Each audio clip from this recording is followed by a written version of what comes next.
kahit anong pera pa yan, kahit anong bagay na meron ka, kahit ano talagang experience na magkaroon ka, if hindi ka rin pala masaya sa buhay, hindi ka rin magiging successful enough and hindi ka magtatagal sa industry na meron ka. So, you have to live your life. So last question, Kyle. Can you give a piece of advice for our younger generation or for the aspiring content creators na gustong marating yung mga narating mo? Siguro, 3 words lang. Simple lang. Live your life. Live your life. Siguro medyo ano siya pakinggan.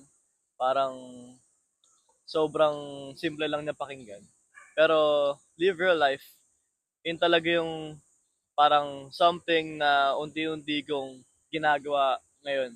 Kasi if you don't live real life, parang hindi ka masaya eh. So parang, let's say may family ka, uuwi ka sa kanila, dapat masaya ka. Kasi simple joys, it matters. Kasi kapag hindi mo, pag hindi ka masaya sa mga simpleng bagay, wala eh, hindi ka rin maging enough sa sarili mo. So it's like, all you have to do is to know kung ano talaga yung nagpapasaya sa'yo. Kung ano yung bagay na parang, okay na ako sa ganito, okay na ako sa ganyan. You have to know kung ano talaga yung bagay na enough na para sa'yo. So, it's like, simple joys talaga.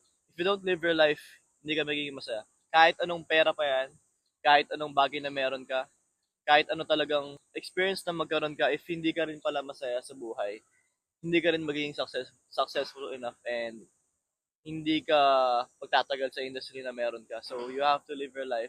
Maging masaya ka lang, appreciate what you have, and yeah, that's it. So, it's simple. Ayun pala yung sikreto ni Kyle Jimenez kung paano siya naging successful at paano siya tumagal sa industry niya. So it was a pleasure to meet you and to talk to you, Kyle. Thank you, Thank you. brother.